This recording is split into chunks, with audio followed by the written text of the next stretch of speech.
unos minutos, habilitamos nuestras cámaras.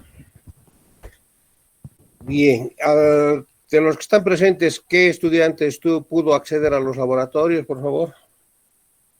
Yo, licenciado. Señor Israel Torres, ¿qué le ha parecido? Coméntanos algo a sus compañeros que no han podido. ¿Qué es lo que tenemos? Estuvo muy interesante, nos explicó de las chispas, nos mostró todos los mecanismos que tenía ahí en la maqueta del motor que tenía ahí. Nos mostró la chispa cómo salta. ¿Y Y eso, han hecho funcionar un motor por lo menos?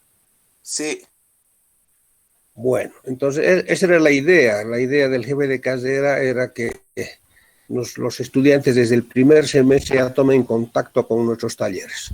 De todos modos, ha salido una directiva donde se suspenden de momento las semipresenciales. No sé qué ha pasado y bueno, pues vamos a programar otra visita en cuanto se abra la posibilidad. Me gustaría que vean los talleres de mecanismos, así como tenemos talleres de motores, también tenemos talleres de los mecanismos. El vehículo lo dividimos en motor y mecanismos. Los mecanismos son los sistemas de transmisión, sistemas de control del movimiento, sistemas de carrocería y accesorios. Entonces, eso lo dejamos pendiente. De todos modos, les pido disculpas a los estudiantes que hayan ido y que no hayan podido entrar por la falta de coordinación. No es culpa nuestra, ni de ustedes, ni del auxiliar.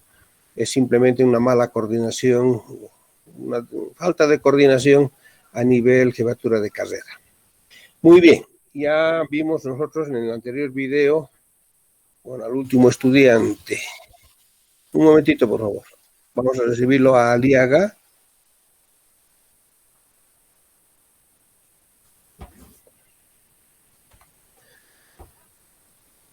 Sí, ahora sí, por favor, hágame su pregunta.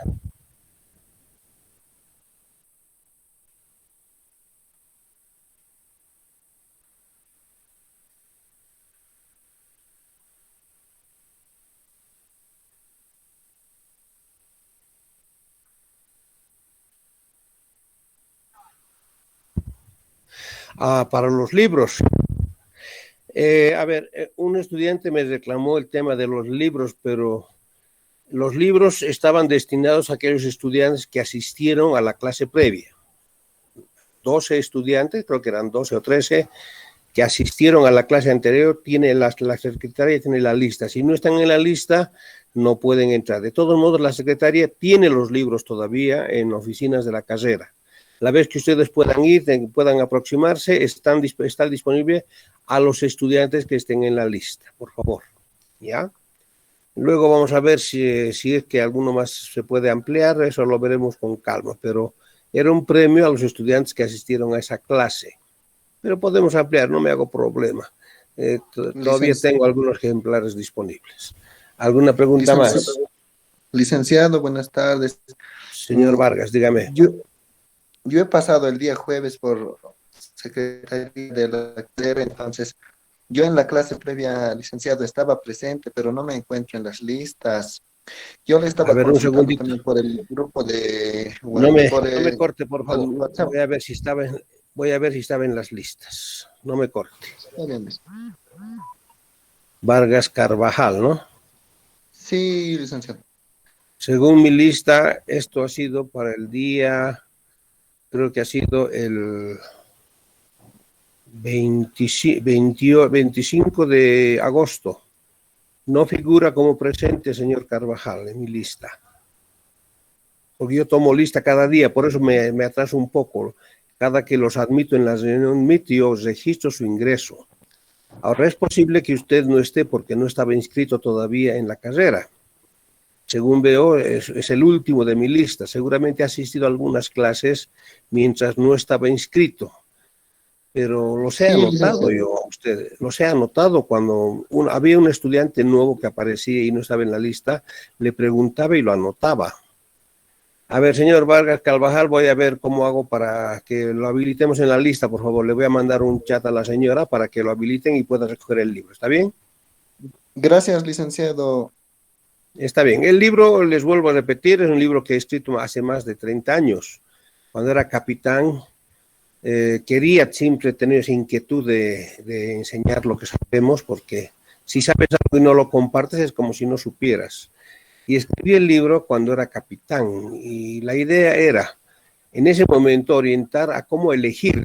El título debía ser cómo elegir un automóvil, no cómo comprar, porque me han hecho bromas. Eso es fácil, pues, comprar. El problema es venderme. Vos debías escribir un libro de cómo vender un automóvil.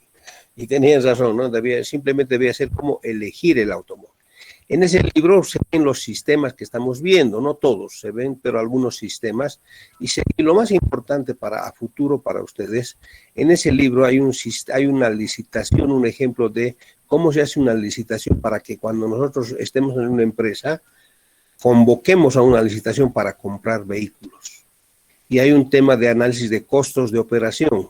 ¿Cuánto cuesta tener un vehículo? Esas cosas son bien importantes. Algunos de mis alumnos del 8º semestre me piden porque tienen que hacer trabajo sobre costos. Entonces, señor Vargas, lo voy a incorporar y al final del periodo veremos. No creo que podemos incorporar a todos. Tómeme una semana y veremos qué hacemos. Pero al señor Vargas lo incorporamos. ¿Alguna consulta más previo?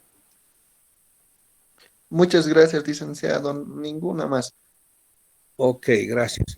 Bien, entonces hemos visto la historia del motor, cómo se origina, del automóvil, perdón, cómo se origina, los más importantes, Benz, Daimler, Cugnot, Ford.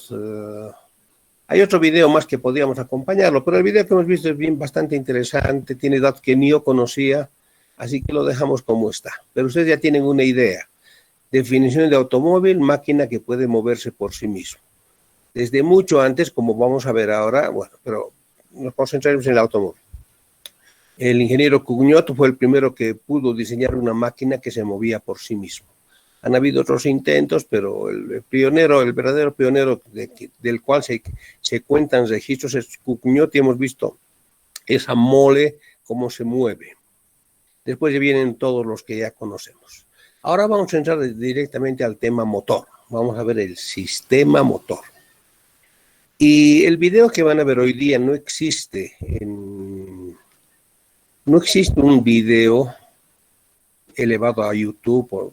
De repente lo pongamos en YouTube, donde se explique técnicamente, no anecdóticamente, técnicamente cuál es la evolución que hemos tenido con el motor.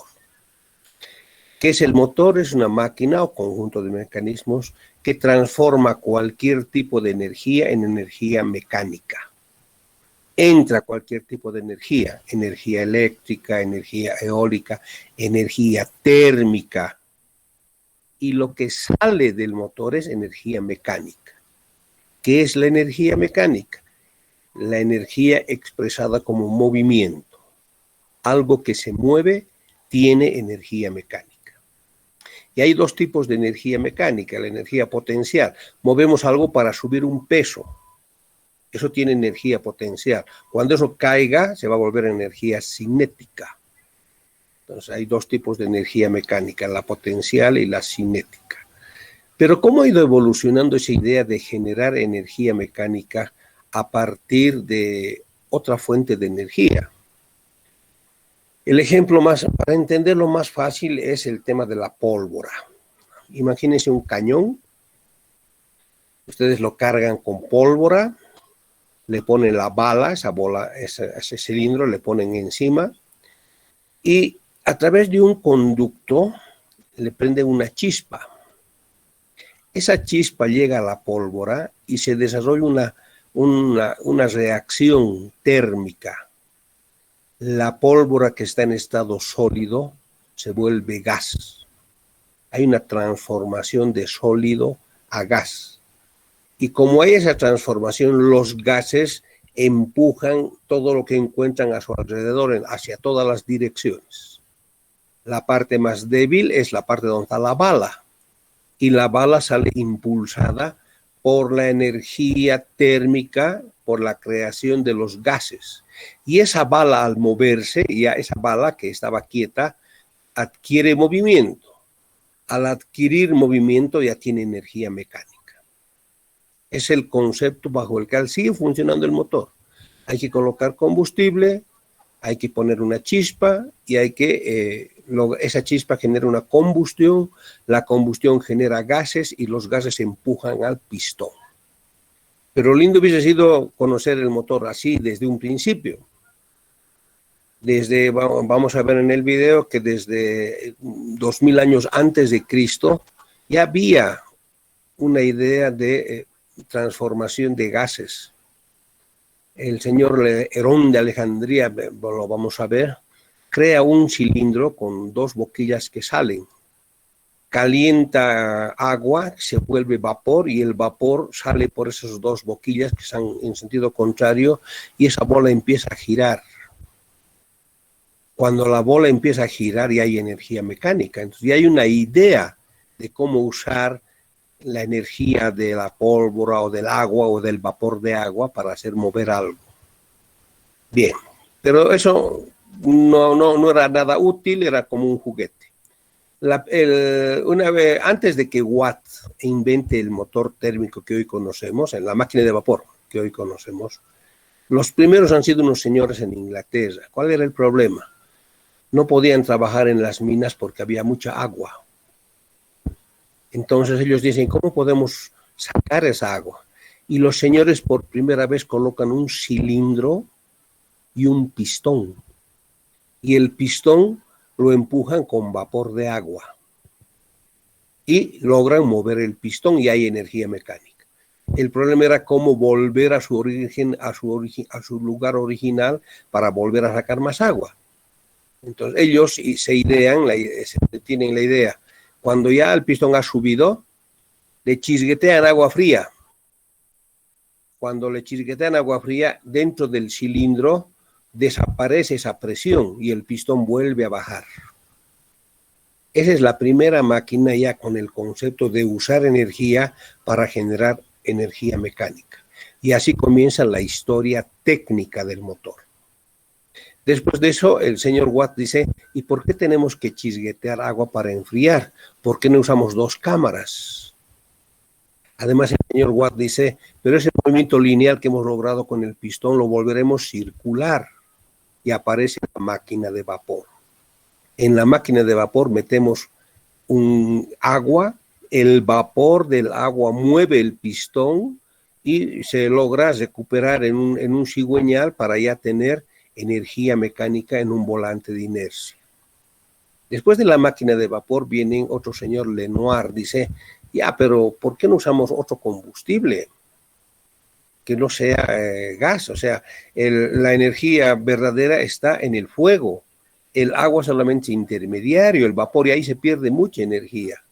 Y luego dice, en ese cilindro con ese pistón lo vamos a colocar en forma horizontal y lo vamos a mover con gas, ya no con vapor de agua, con gas, y genera lo que se llama el motor de 3 tiempos. Lo vamos a ver también.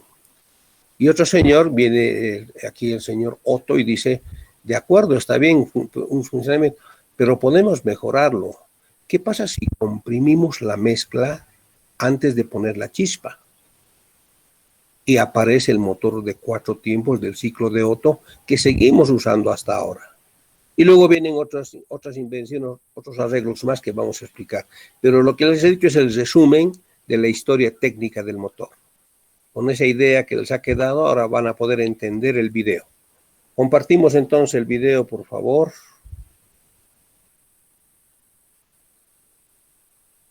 No lo veo. A ver. Ok.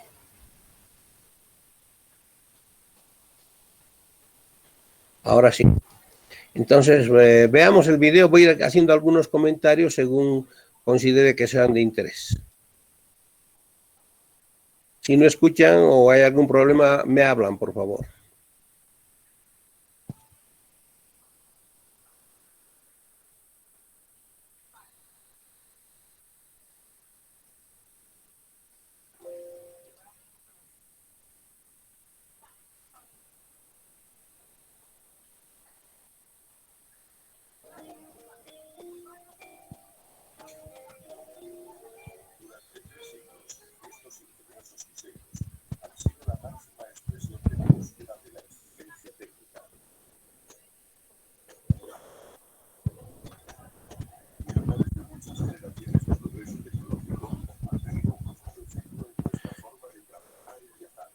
Ese es el aspecto de un motor moderno. Y se hacen, como ven, se hacen en fábricas. El motor va avanzando y se le van aumentando piezas. Se llama producción en línea.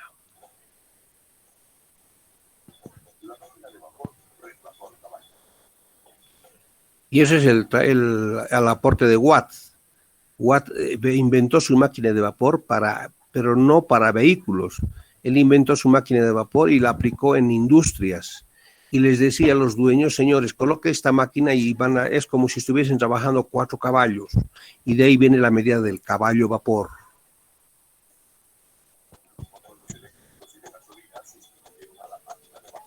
Ese es un video bonito, es una máquina de vapor, ese tubo que ven al medio es la caldera, que se usaba ya como tractor para tareas de agricultura.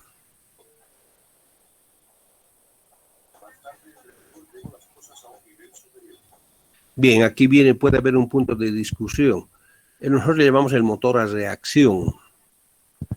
Entonces, ¿hay movimiento? Sí, porque la pieza, en este caso el cohete, se está moviendo originando por la combustión, pero tiene otro principio, no hay un pistón que se mueva, simplemente hay gases que se queman y por acción y reacción se logra el movimiento, pero las máquinas de reacción son también parte de un motor, o son motores. Lo que ven en ese dedo es un micromotor.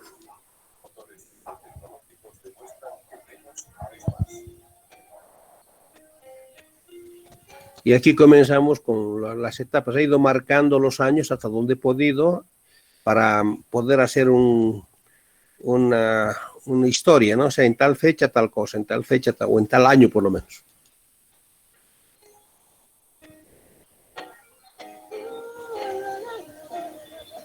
El científico griego Herón de Alejandría construyó la primera máquina de vapor del mundo hace unos 2000 años. Básicamente se trataba de una esfera metálica. Fíjense en esa esfera. Por los tubos de los lados entra vapor de agua. Abajo está el agua y el fuego. Al entrar el vapor sale por esos 2 tubos que tienen direcciones opuestas. Al salir el vapor por esos tubos, por acción y reacción, la pieza, la esfera comienza a girar. La esfera está girando, tiene movimiento, hay energía mecánica. ¿Qué hemos hecho? Hemos usado la energía del fuego, intermediario el agua y el vapor de agua, y hemos logrado movimiento. Por tanto, es un motor. Se adecua al concepto de motor.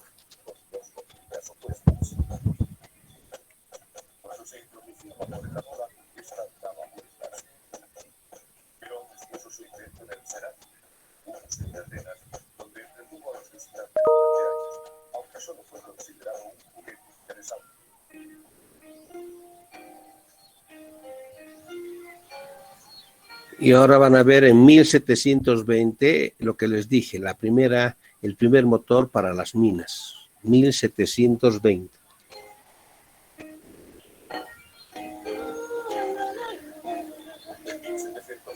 Los ingenieros británicos Thomas Allen y Thomas Newcomen crearon una gran máquina de vapor que podía utilizarse para bombear el agua de las minas de carbón inundadas.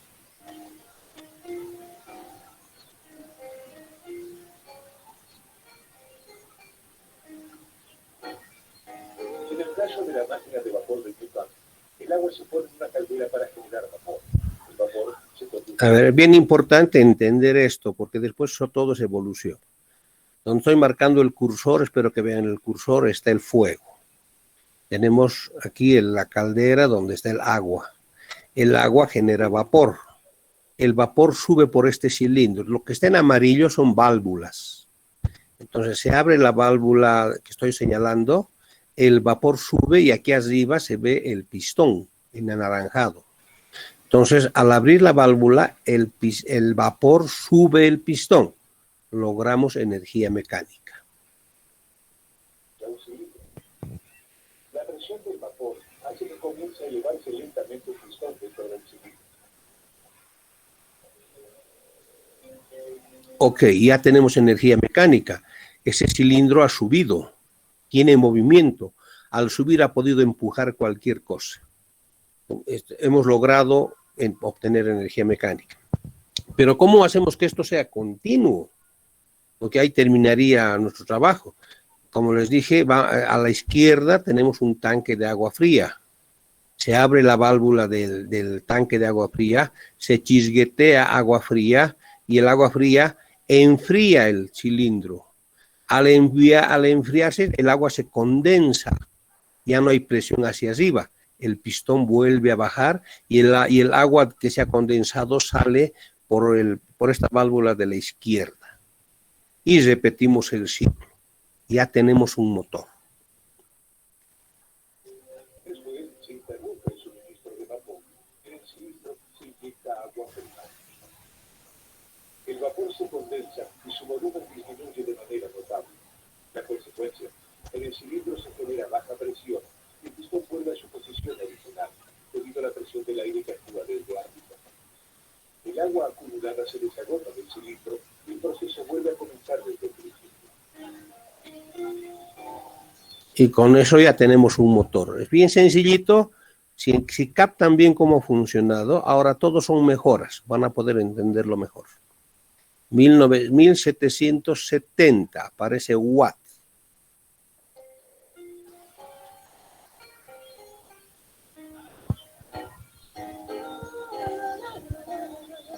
James Watt, un profesor de la Universidad de Glasgow, inventó varias mejoras, haciéndola mucho más práctica para mover maquinaria. James Watt comienza a ocuparse de aquel mecanismo desconocido para él hasta ese momento. Bien, lo que están viendo es un laboratorio. El señor Watt se ha fabricado a escala ese motorcito de Newcomen Avery y comienza a experimentar y encuentra alguna solución. Es interesante. Vean, por favor. Con cada tiempo de explosión, primero se calienta el cilindro y con ello se desperdicia buena parte del vapor suministrado.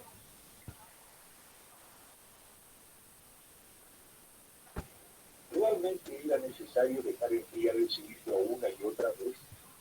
Sería mucho más eficiente dejarlo caliente. Pero, ¿cómo hacer entonces para poder condensar el vapor? Pues fíjense lo que dice, ¿no? Si nosotros tenemos un cilindro con aire caliente, el enfriarlo hace perder energía. ¿Cómo podemos mantenerlo caliente? Esa es la gran pregunta que se hace Watt. En ese momento a Watt se le ocurre una gran idea: utilizar dos cilindros distintos. Al comienzo del proceso, el pistón se ubica en la base del cilindro. Si se inyecta vapor en el cilindro desde abajo, se genera presión sobre el pistón. Al igual que en la máquina de Newcomen, ahora el pistón se eleva debido a la presión del vapor y el peso de los mecanismos de la boca. Solo que ahora se interrumpe el suministro de vapor y en su lugar se abre una tubería que conduce al segundo cilindro, el condensador. Al enfriar el vapor, Entonces su genialidad está en usar un segundo cilindro, el que está a la derecha abajo. Entonces no necesitamos enfriar el cilindro. El cilindro se mantiene caliente, solamente que el vapor se va a ese cilindro de abajo y ahí se condensa. El doble cilindro es la idea genial de Watt. la presión desciende y vuelve a mover el pistón hacia abajo.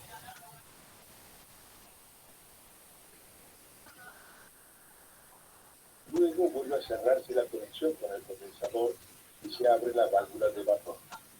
El proceso puede volver a reiniciarse desde el principio sin necesidad de enfriar el cilindro de vapor.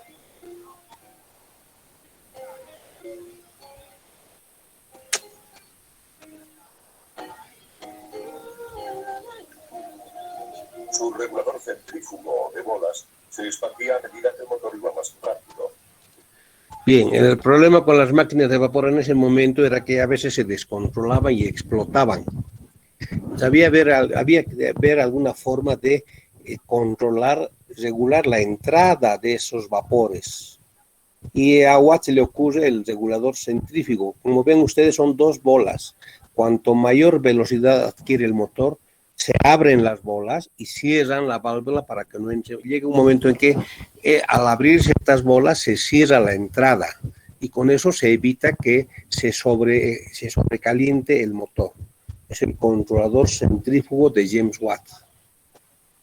La fuerza centrífuga hacía que las pesadas bolas metálicas se separaran, cerrando una válvula que los desaceleraba. Y a medida que se expandían, controlaban el movimiento del vapor en el cilindro. Se trataba de un dispositivo muy eficiente para evitar revoluciones excesivas y, aún más importante, para mantener un movimiento uniforme y regular.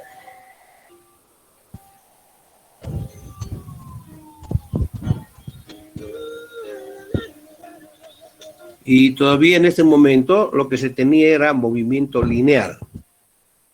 Pero es difícil de controlar el movimiento lineal en un motor. Es más fácil volverlo movimiento circular. Como vemos, el movimiento lineal inicial de la máquina de Newcomen ahora se convierte en conjunto de rotación a través de ese volante de inercia que es operado por la palanca. A ver, un cachito, por favor. Ese es lo que ustedes ven acá, que estoy marcando con el cursor. Se ve el cursor, ¿verdad? Lo que estoy marcando con el cursor es el volante de inercia. Es el movimiento lineal de subida y bajada del pistón a través de este mecanismo que se llama, apréndanse el nombre, mecanismo biela-manivela. El mecanismo biela-manivela transforma el movimiento lineal en movimiento circular. El mecanismo biela-manivela ha sido inventado también por el señor Watts. Ahora se convierte en conjunto de rotación a través de ese volante de inercia que es operado por la palanca. Entonces, las máquinas de vapor se clasifican en un nombre: combustión externa. ¿Por qué? Porque la combustión se hace fuera del cilindro. La máquina de vapor se llama máquina de combustión, se clasifica como máquina de combustión externa. La combustión se hace fuera del cilindro y se llevan los gases al cilindro. Eso es lo que se llama las máquinas de combustión externa. Han habido algunas mejoras.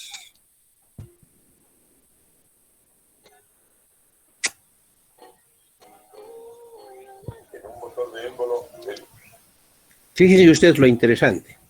Estoy marcando el depósito de agua y el fuego aquí abajo.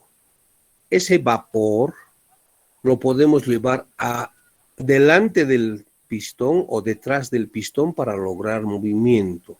Y eso se lo hace a través de válvulas. O sea, el mismo vapor se lo pone adelante o atrás. Y controlando bien las válvulas tenemos el movimiento lineal intermitente del pistón. Esas son las mejoras que se han hecho al concepto de Watts. El vapor entra por un extremo en el cilindro y lo empuja hacia atrás. Luego entra por el otro extremo, empujándolo hacia el lado contrario. El vapor se genera en una caldera, un recipiente metálico donde se calienta el agua, usando madera, carbón, aceite o gas natural como combustible.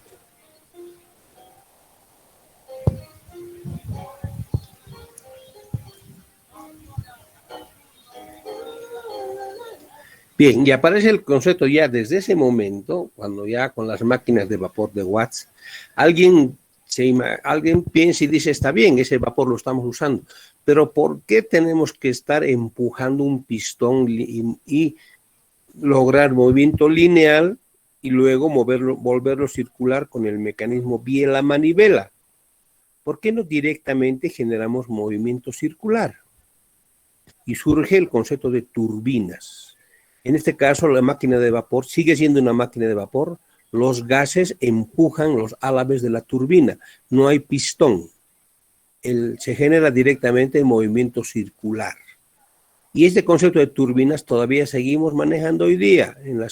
Donde tenemos represas, el agua hace caer y se mueven turbinas. Cuando la mayor parte de la energía generada para electricidad es quemando combustible, moviendo turbinas. Entonces entiendan ahora lo que es una turbina. Una turbina de vapor es como un molino, con la diferencia diferencia de que sus aspas son movidas por vapor a alta presión en lugar de viento. Aún hoy, Entonces directamente ya generamos movimiento circular. las turbinas de vapor son muy utilizadas. De hecho, se emplean para generar la mayor parte de la electricidad que consumimos. Y esa máquina de vapor se va achicando en el tamaño, se va perfeccionando y ya, en lugar de usarlas solamente en esas máquinas agrícolas, ya se inventa la locomotora. Rieles para no necesitar caminos y máquinas de vapor grandes porque se puede operar, no hay que dirigir, es mucho más fácil manejar un ferrocarril que manejar un vehículo.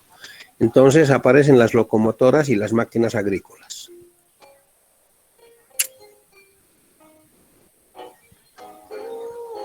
En 1860 había casi 50.000 kilómetros de vías en Estados Unidos. Y en 1869 se puso el clavo dorado en Promontory Point, Utah, para unir las vías de la Unión y la Central, procedentes de las costas este y oeste. En Norteamérica, la mayoría de los trenes de la época eran tirados por... Y ahí ustedes ven lo que es una locomotora. Todo lo que ven acá como un tubo grande, aquí está la caldera, o aquí atrás está la caldera, hay un cilindro, aquí están los cilindros donde se mueven los pistones, esos pistones hacen girar las ruedas que mueven el tren. Aparece la locomotora. locomotoras 440 con 4 ruedas conductoras y 4 motrices. Otra importante aplicación fue en la maquinaria agrícola. En el campo, uno podía quemar paja para su maquinaria agrícola, madera, incluso carbón. O la máquina de vapor era muy adaptable y aceptaba cualquier combustible. Eso la hizo ideal para el campo. Enormes tractores de vapor comenzaron a transformar la agricultura a finales del siglo XIX. Ese invento fue más desarrollado en Estados Unidos. Estados Unidos desarrolló muy rápidamente su agricultura, creciendo la producción, y por eso se hizo potencia mundial en la parte económica. Porque ellos pudieron usar antes que los demás las famosas máquinas de vapor como máquinas agrícolas. La transferencia de calor es un proceso lento, y en las máquinas de vapor hay que transferir el calor desde un fluido caliente, concretamente gases de combustión, al fluido que realmente produce la potencia, el vapor. Entonces, hasta ahora hemos visto lo que son las máquinas de combustión externa. Si quieren clasificarlas, las máquinas que transforman lineal en circular y las máquinas que generan circular como la turbina. Pero como la gente siempre quiere seguir mejorando, quieren optimizar, aparece el señor Lenoir. Lenoir es uno de los grandes apoyos sobre los cuales se basa la historia técnica del automóvil. Lenoir dice y se hace la gran pregunta: ¿por qué tenemos que quemar afuera? Al transferir la energía a un líquido intermediario y empujar el pistón, se pierde energía. ¿Por qué no quemamos el combustible dentro de la cámara? Entonces aparece el concepto de máquina de combustión interna y Lenoir crea su máquina de 3 tiempos.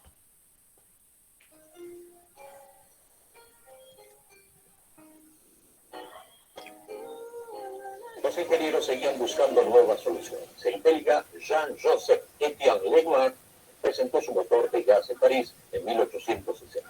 Fíjense los tamaños que tenían estos motores, ¿no? Estaban diseñados para industrias, o sea, eran máquinas fijas. Esa rueda grande es el famoso volante de inercia para lograr un movimiento continuo. Era una máquina que ya no funcionaba con vapor, sino con gas del alumbrado. Entonces ya directamente el combustible, ya no usa un intermediario. El gas es quemado al interior del cilindro. No precisaba caldera, porque se conectaba a la red urbana. Ello favorecía enormemente su utilización industrial. Como más importante del invento de Lenoir consistía en que la mezcla de gas y aire encendida por electricidad se realizaba ya dentro del cilindro, pero sin compresión previa. Y aquí aparece el concepto de encendido por electricidad. Lenoir ya usa una bujía. La chispa la genera una bujía. Fíjense ustedes, este es el pistón, aquí está el cilindro, ¿ok? Los gases que vamos a ir quemando en este punto, vamos a generar los gases. Y los gases van a empujar el pistón hacia la derecha. Y cuando llegue a su tope vamos a cambiar las válvulas y el mismo gas se va a dirigir al otro lado y el movimiento va a ir hacia la izquierda. La combustión se hace dentro de la cámara con un motor de 3 tiempos. Como se ve en la animación, este motor todavía utiliza un conjunto de válvulas que llevan los gases a uno y a otro lado del pistón. La diferencia está en la parte inferior izquierda, es el lugar donde se produce la alimentación y la combustión. Y todavía existe esta máquina en un museo y la hacen funcionar, fíjense.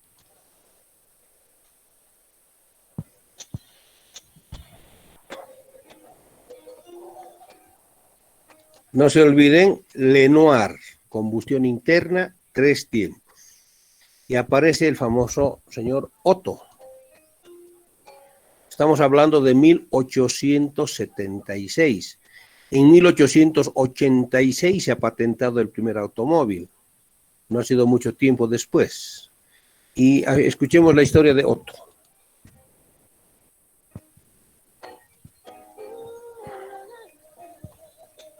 Nikolaus August Otto había nacido en Holzhausen, en los Montes Taurus. En Colonia trabajó como viajante de productos ultramarinos y es muy posible que en alguno de sus muchos viajes se le ocurriera la idea de un nuevo sistema de propulsión. Ya en el año 1861, Otto quiso patentar un método para hacer funcionar los motores de Lenoir con un combustible líquido y escribió en su diario que el motor podía ser muy útil para mover vehículos. Entonces, ¿qué hace Otto? No quema gas, quema combustible líquido, la gasolina. Lenoir quemaba gas, Otto quema gasolina, combustible líquido. Y fíjense cómo hemos vuelto, después de mucho tiempo, a volver a usar gas. Ahora están volviendo a imponerse los motores a gas. Pero Otto cambia el gas por gasolina. Y viene su gran genialidad, el cuarto tiempo, la compresión. En 1876, 16 años más tarde, Nikolaus Otto patentó el primer motor de 4 tiempos de combustión interna. Fíjense el tamaño. Ya es más pequeño, pero sigue siendo apto para fábricas, no para vehículos.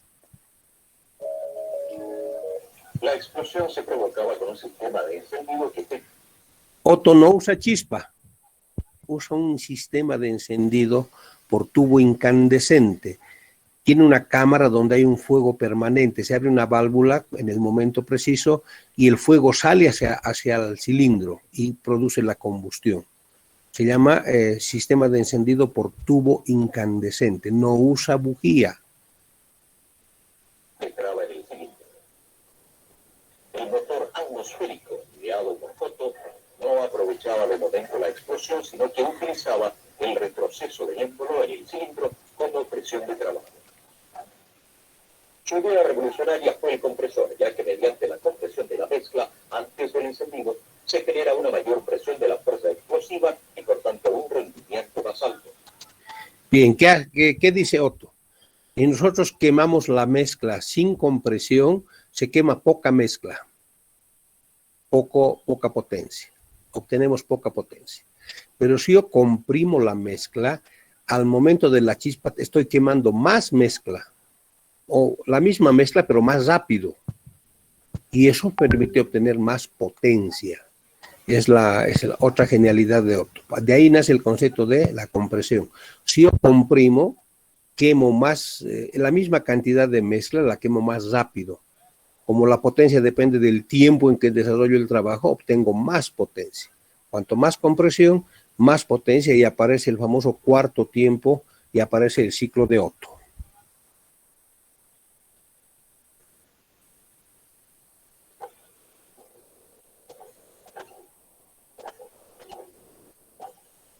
El primer motor funcional de 4 tiempos tenía un solo cilindro y una potencia de 3 caballos.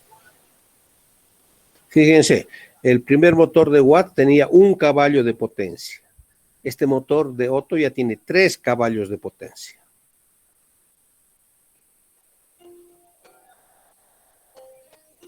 ¿Y qué viene a continuación? Ya tenemos el motor con los 4 tiempos del ciclo de Otto. Ya simplemente vienen las mejoras. Agarran el motor y lo empiezan a achicar para poder colocarlo en los vehículos.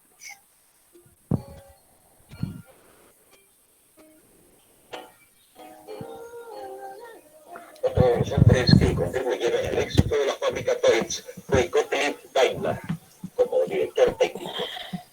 Daimler y su constructor jefe, Wilhelm Maybach, hicieron un prototipo del motor Otto, un modelo en serie.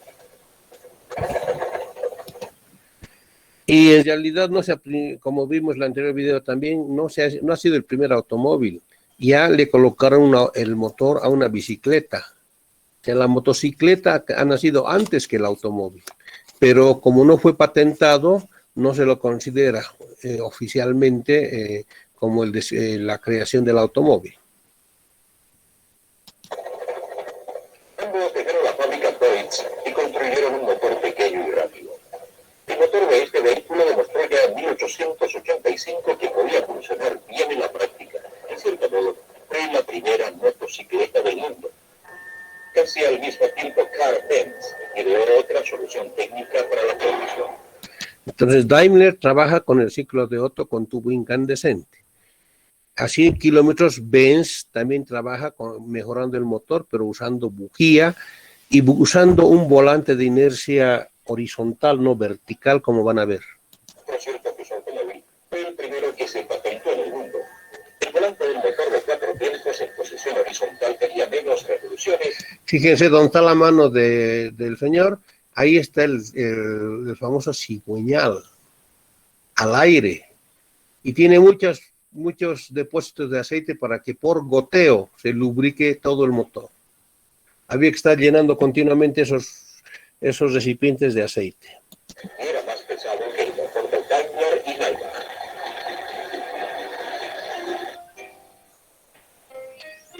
Y aquí vienen otras mejoras.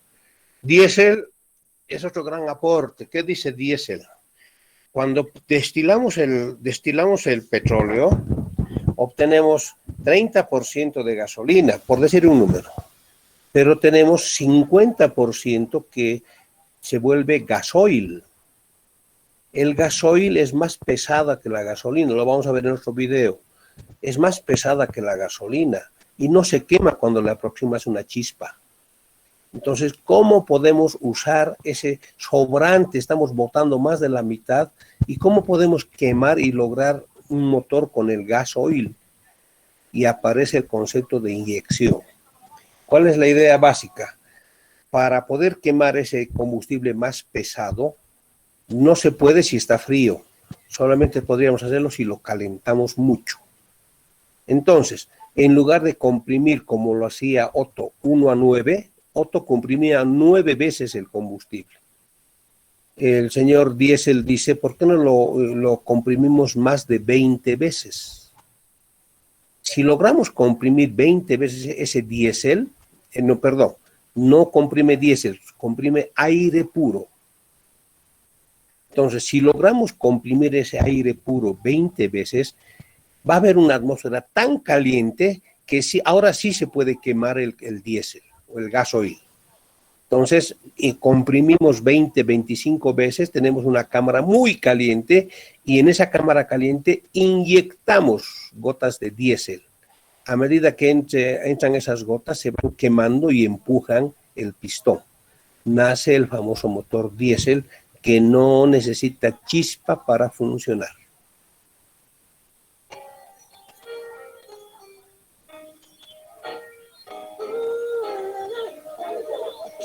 En 1892 1922, Rudolf Diesel patentó el motor diésel. Fíjense de los años, ¿no? Estamos hablando que se nace el motor 1870 y aquí en 1886 ya aparecen los automóviles.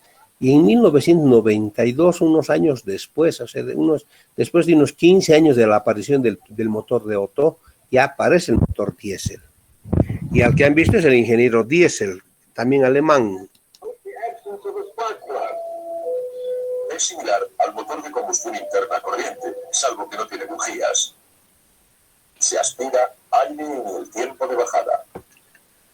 Luego es comprimido en el de subida, lo que hace que aumente mucho de temperatura. El aire se calienta tanto que cuando se inyecta el gasóleo, la mezcla del combustible y el aire arde.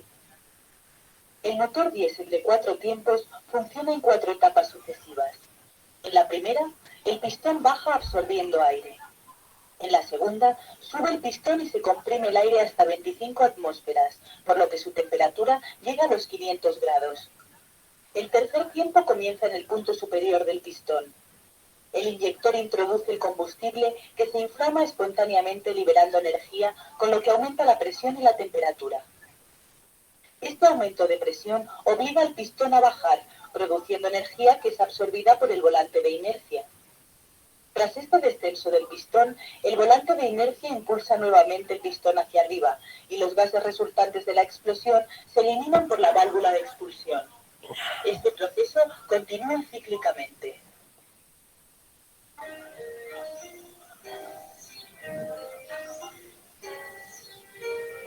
Bien, el tema es que hasta esos momentos todos los vehículos que usaban motor tenían que encender con una biela manivela, o sea, a mano. En 1912 han pasado 20 años. Recién aparece el motor de arranque.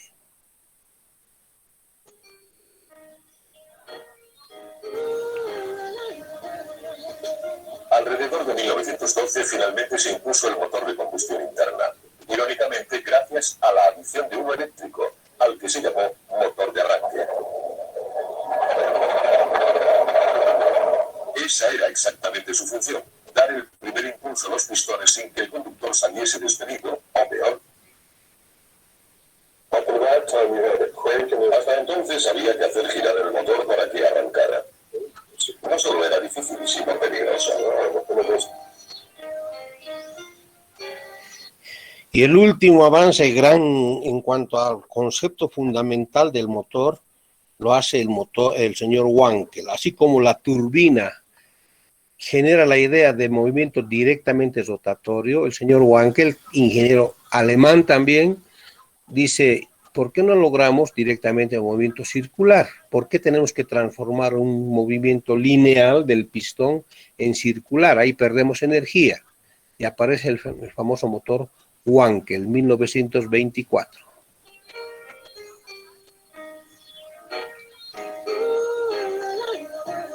Motor Wankel. Gracias a la forma de la rueda del interior, la cámara del motor se divide en 3 partes. A ver, fíjense, está entrando a mezcla aire-combustible por la derecha. Cuando el pistón cuando esta parte del pistón tiene un hueco, ahí se alimenta, generamos este volumen alimentado, o sea, esta es la cantidad de mezcla que estoy marcando. Pero al girar, esta mezcla por la forma del sistema se comprime y estamos logrando lo que nos decía Otto, compresión. Cuando está comprimida llega a este punto donde se le da la chispa y se quema. Al quemar se empuja lo que equivale al pistón, al rotor, empuja al rotor para que continúe su movimiento circular. Y los gases quemados salen por este conducto. Y eso es continuo, no hay movimiento alternativo, hay un movimiento circular continuo. Ese es el concepto del motor Wankel, movimiento circular continuo. En la primera entra el combustible mezclado con aire.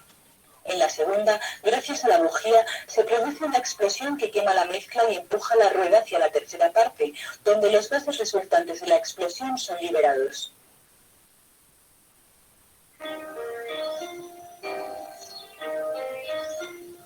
Finalmente, vienen, la otra evolución es los motores a reacción.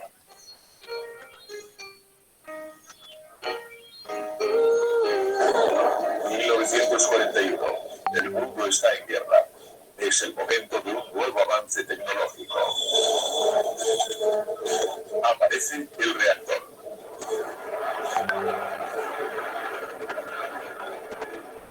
El motor a reacción es una turbina de gas. La rápida expulsión de los gases de escape por detrás proporciona el impulso. El compresor y la turbina comprimen los gases para suministrar el flujo a alta presión que es necesario expulsar. No se olviden, ya no hay una pieza que logre el movimiento. La combustión empuja los gases hacia la derecha y por acción y reacción toda la máquina es impulsada hacia la izquierda. Ya no hay un pistón, no hay un rotor. Es el concepto de los motores a reacción. Y la turbina suministra la energía necesaria para activar el motor.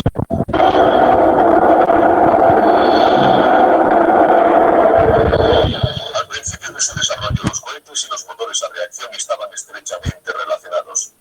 La gente hacía poca distinción entre ellos.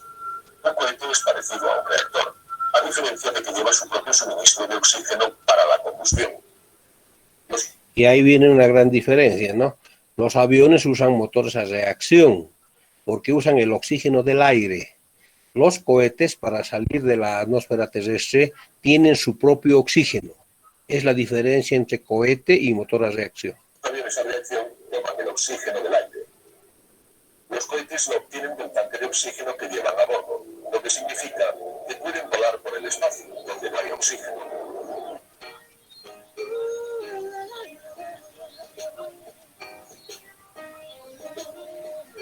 Ya viene lo último, la inyección en motores a gasolina. Ese concepto de diésel, de inyectar con inyección mecánica, dicen, ¿por qué no alimentamos la gasolina también con inyección? ¿Por qué? Porque con el carburador que funcionaba antes, hay que recorrer una distancia larga con la mezcla, hay un rendimiento desigual en cada pistón, hay mala combustión. Entonces, ¿por qué no inyectamos el combustible antes de la cámara de combustión? Aparece la inyección indirecta, inyectar fuera de la cámara. Y luego mejoramos y decimos, ahora lo haremos adentro, y aparece la inyección directa.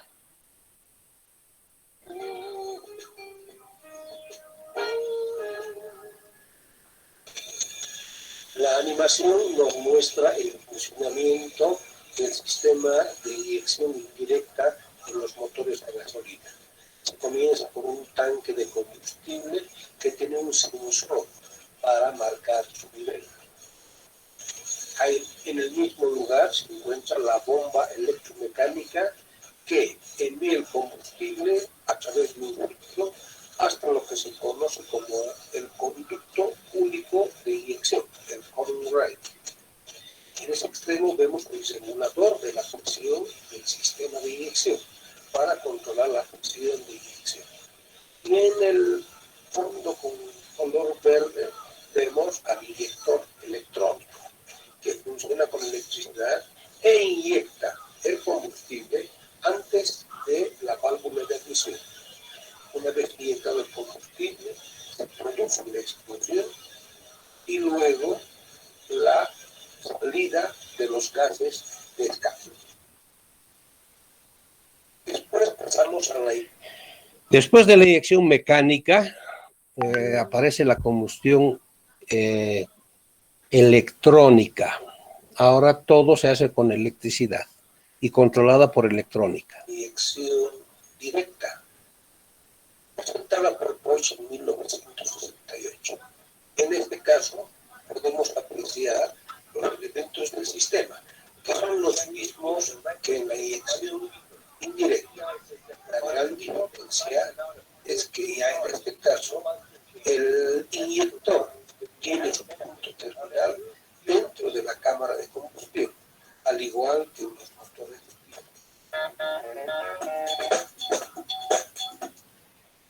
Y este es un resumen de cómo ha evolucionado el concepto técnico hasta los motores actuales. Les vuelvo a repetir, No ha sido fácil hacerlo, hemos tenido que investigar bastante y más que todo escoger los videos que nos aclaren esta evolución. Este video no está en el CD del libro porque no había espacio. Además, no está destinado a los estudiantes del séptimo semestre. Está destinado a ustedes, a los estudiantes que estudian por primera vez el automóvil. Si ustedes han comprendido bien esta evolución de los conceptos tecnológicos, les va a resultar muy fácil entender los sistemas que hacen mover al motor. Nuestro siguiente paso ya va a ser el sistema de alimentación.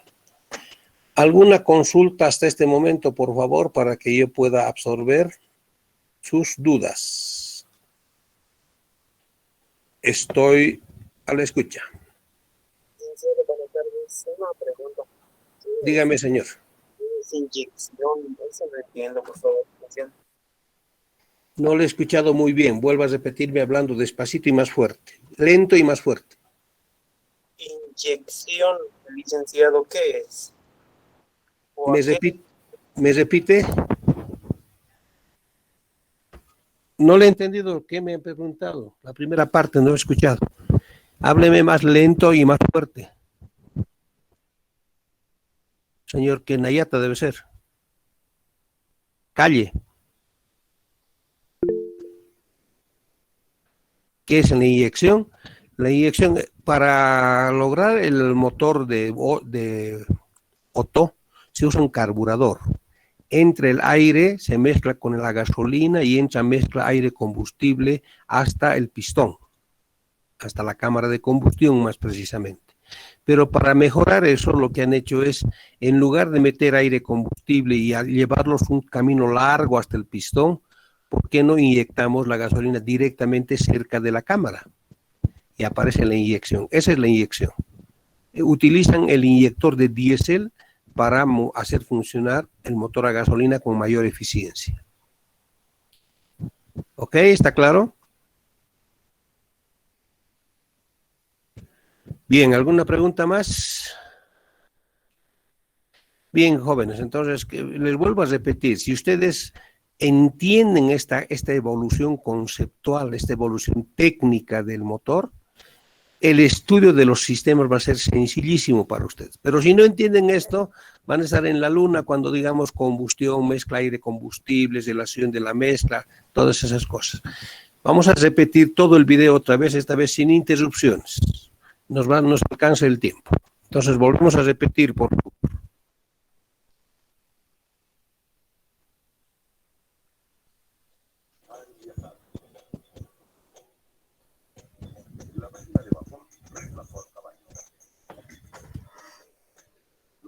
Eléctricos y de gasolina sustituyeron a la máquina de vapor. Más tarde, el reactor llevó las cosas a un nivel superior. Y ahora, los motores microtecnológicos demuestran que menos es más.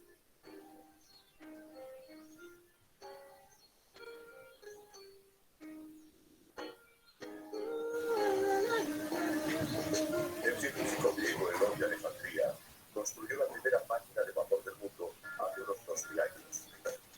Básicamente se trataba de una esfera metálica con dos boquillas opuestas. Cuando se introducía vapor en la bola, esta daba vueltas. Herón expuso su invento en el Serafi, un museo de Atenas, donde entretuvo a los visitantes durante años, aunque solo fue considerado un juguete interesante.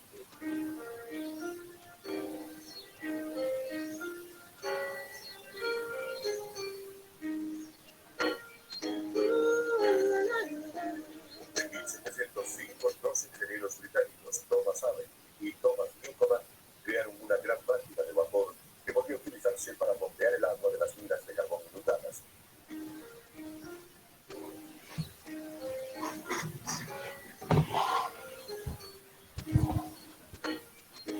En el caso de la máquina de vapor de Newcomen, el agua se pone en una caldera para generar vapor. El vapor se conduce a un cilindro. La presión del vapor hace que comience a elevarse lentamente el pistón dentro del cilindro. Después se interrumpe el suministro de vapor y en el cilindro se inyecta agua fría. El vapor se condensa su volumen disminuye de manera notable. La consecuencia, en el cilindro se genera baja presión y el pistón vuelve a su posición original, debido a la presión del aire que actúa desde arriba. El agua acumulada se desagota del cilindro y el proceso vuelve a comenzar desde el principio.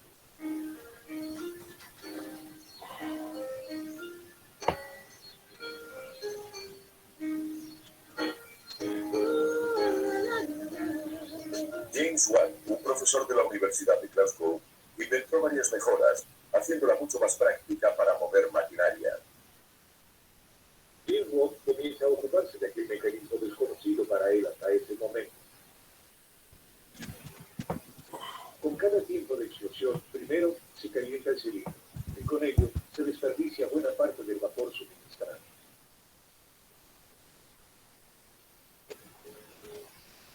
¿Realmente era necesario dejar enfriar el cilindro una y otra vez? Sería mucho más eficiente dejarlo caliente. Pero, ¿cómo hacer entonces para poder condensar el vapor? En ese momento a Watt se le ocurre una gran idea: utilizar dos cilindros distintos. Al comienzo del proceso, el pistón se ubica en la base del cilindro. Si se inyecta vapor en el cilindro desde abajo, se genera presión sobre el pistón.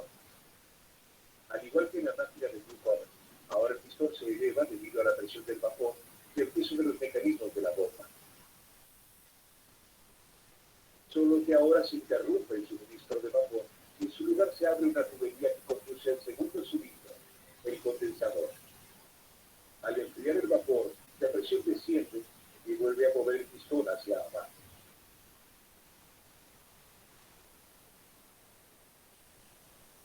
Luego vuelve a cerrarse la conexión con el condensador y se abre la válvula de vapor.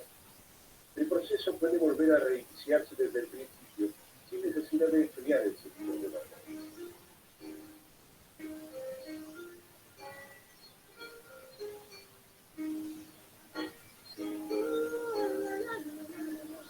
Su regulador centrífugo de bolas se expandía a medida que el motor iba más rápido. La fuerza centrífuga hacía que las pesadas bolas metálicas se separaran, cerrando una válvula que lo desaceleraba. Y a medida que se expandían, controlaban el movimiento del vapor en el cilindro. Se trataba de un dispositivo muy eficiente para evitar devoluciones excesivas y, aún más importante, para mantener un movimiento uniforme y regular.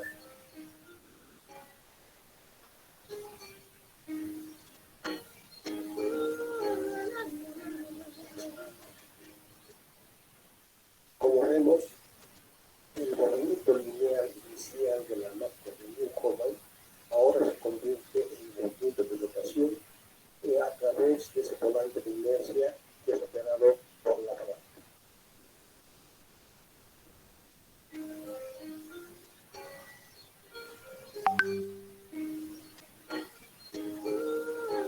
En un motor de émbolo, el vapor entra por un extremo en el cilindro y lo empuja hacia atrás.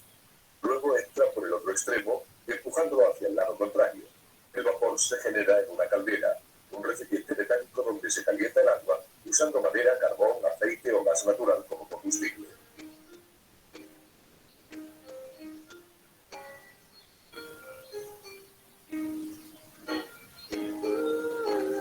Una turbina de vapor es como un molino, con la diferencia de que sus aspas son movidas por vapor a alta presión en lugar de viento. Aún hoy, las turbinas de vapor son muy utilizadas. De hecho, se emplean para generar la mayor parte de la electricidad que consumimos.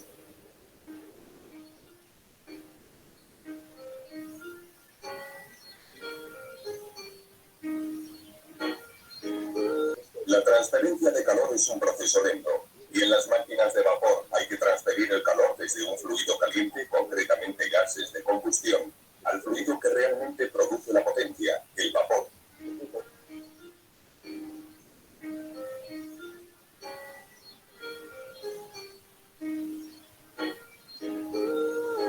Los ingenieros seguían buscando nuevas soluciones. El belga Jean-Joseph Etienne Lenoir presentó su motor de gas en París en 1860.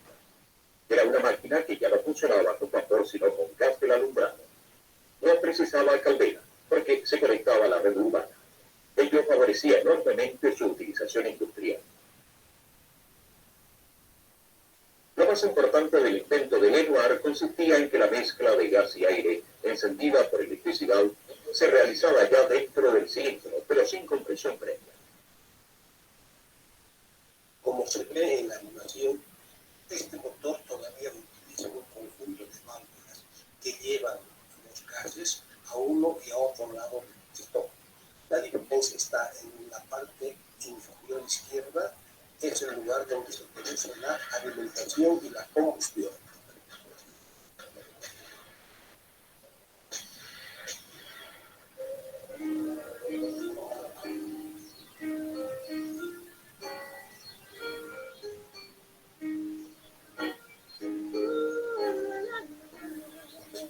Nikolaus August Otto había nacido en Holzhausen, en los Montes Taurus. En Colonia trabajó como viajante de productos ultramarinos y es muy posible que en alguno de sus muchos viajes se le ocurriera la idea de un nuevo sistema de propulsión. Ya en el año 1861, Otto quiso patentar un método para hacer funcionar los motores de Lenoir con un combustible líquido y escribió en su diario que el motor podía ser muy útil para mover vehículos. En 1876, 16 años más tarde, Nikolaus Otto patentó el primer motor de 4 tiempos de combustión interna. La explosión se provocaba con un sistema de encendido que penetraba en el cilindro. El motor atmosférico, guiado por Otto, no aprovechaba de momento la explosión, sino que utilizaba el retroceso del émbolo en el cilindro como presión de trabajo. Su idea revolucionaria fue el compresor, ya que mediante la compresión de la mezcla antes del encendido se genera una mayor presión de la fuerza explosiva y por tanto un rendimiento más alto.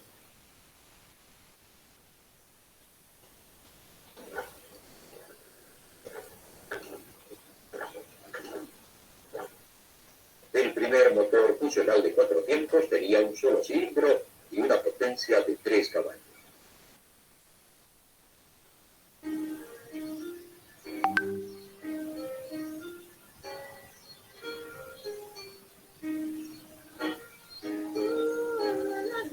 Otro de los hombres que contribuyeron al éxito de la fábrica Deutz fue Gottlieb Daimler, como director técnico. Daimler y su constructor jefe, Wilhelm Maybach, hicieron del prototipo del motor Otto un modelo en serie. Ambos dejaron la fábrica Deutz y construyeron un motor pequeño y rápido. El motor de este vehículo demostró ya en 1885 que podía funcionar bien en la práctica. En cierto modo, fue la primera motocicleta del mundo. Casi al mismo tiempo, Carl Benz ideó otra solución técnica para la propulsión. Por cierto que su automóvil fue el primero que se patentó en el mundo. El volante del motor de 4 tiempos en posición horizontal tenía menos revoluciones y era más pesado que el motor de Daimler y Maybach.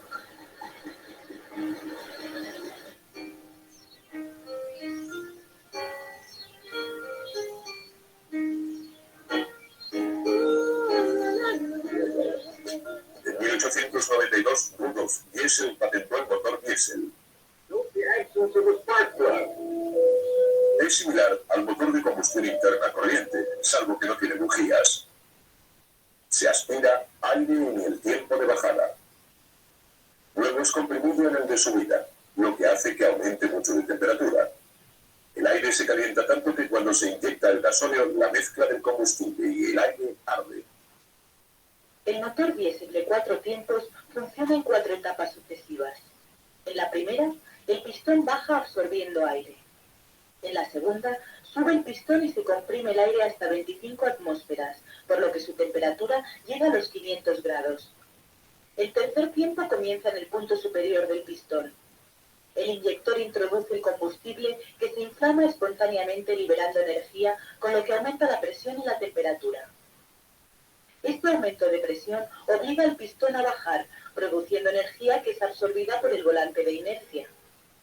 Tras este descenso del pistón, el volante de inercia impulsa nuevamente el pistón hacia arriba y los gases resultantes de la explosión se eliminan por la válvula de expulsión. Este proceso continúa cíclicamente.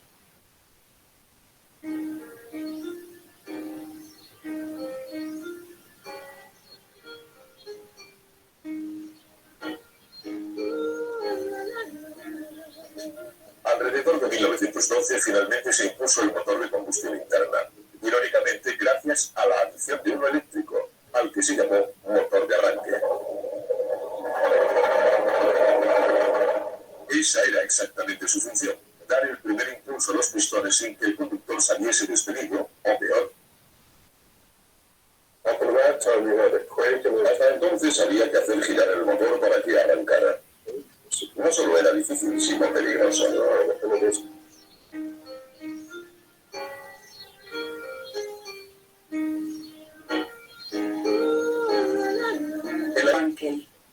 Gracias a la forma de la rueda del interior, la cámara del motor se divide en tres partes. En la primera entra el combustible mezclado con aire. En la segunda, gracias a la bujía, se produce una explosión que quema la mezcla y empuja la rueda hacia la tercera parte, donde los gases resultantes de la explosión son liberados.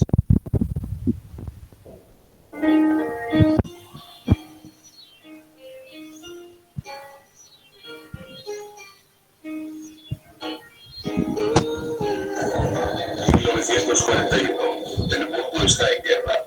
Es el momento de un nuevo avance tecnológico. Aparece el reactor.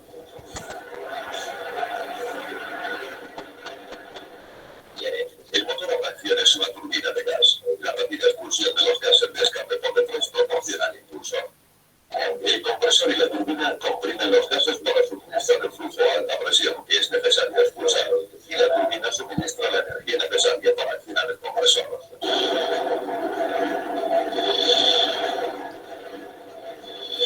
Al principio de su desarrollo, los cohetes y los motores a reacción estaban estrechamente relacionados.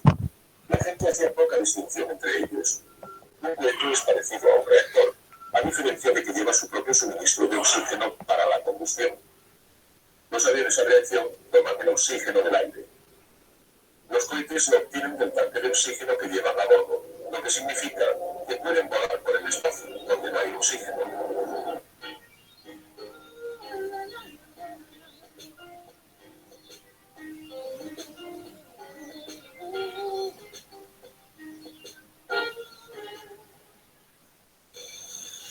La animación nos muestra el funcionamiento del sistema de inyección indirecta en los motores a gasolina. Se comienza por un tanque de combustible que tiene un sensor para marcar su nivel. En el mismo lugar se encuentra la bomba electromecánica que envía el combustible a través de un ducto hasta lo que se conoce como el conducto único de inyección, el conducto.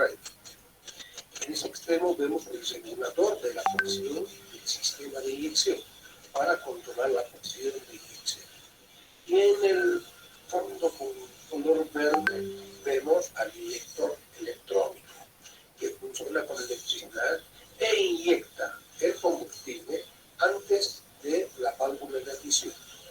Una vez inyectado el combustible, se produce la explosión y luego la salida de los gases de escape. Después pasamos a la inyección directa, presentada por Bosch en 1968. En este caso, podemos apreciar los elementos del sistema, que son los mismos que en la inyección indirecta.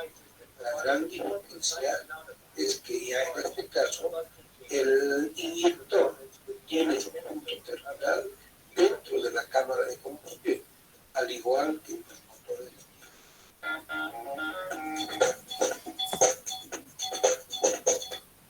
Ok, señores, eso es lo que queríamos ver hoy día en nuestro tema.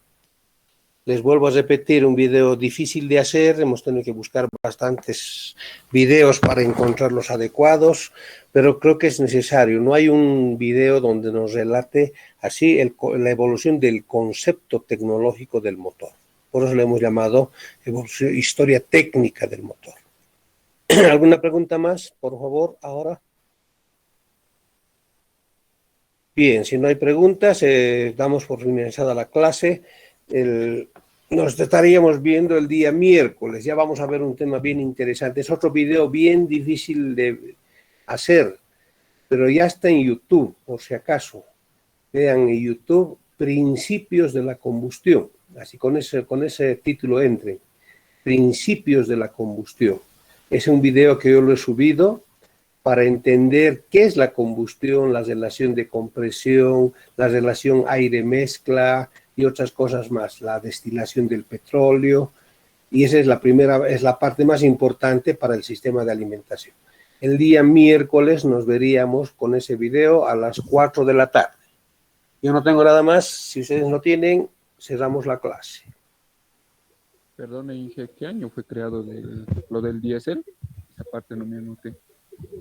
¿Me repite, señor Cruz? Sobre el diésel, el motor a diésel, ingeniero. ¿Qué año fue creado? 1892, creo que según el video que aparece que el ingeniero diésel crea el motor para quemar gasoil. Y se ha quedado el nombre de diésel para el combustible, que su nombre correcto era gasoil. En Argentina van a escuchar los motores gasoleros, hablan los motores diésel. ¿Alguna otra pregunta? Bien, jóvenes, nos vemos el día miércoles, como siempre, 4 de la tarde. Que tengan buenas tardes. Buenas tardes, Lick. Buenas tardes.